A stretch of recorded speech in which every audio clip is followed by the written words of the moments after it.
Are you tired of constantly receiving email notifications from Instagram on your PC? Well, you're in luck. With the new update, you can now easily disable all email notifications directly from your profile page. Let's walk through the simple steps together. First, open your Instagram account on your PC.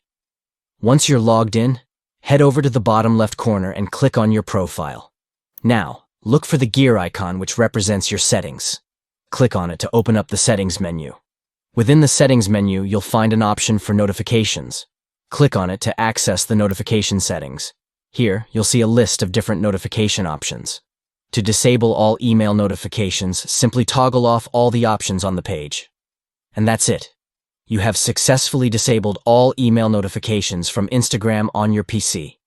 Now you can enjoy a more streamlined experience without being bombarded by unnecessary emails. So, next time you're feeling overwhelmed by the constant notifications, just follow these steps to take back control of your inbox. Thank you for watching, and happy Instagramming.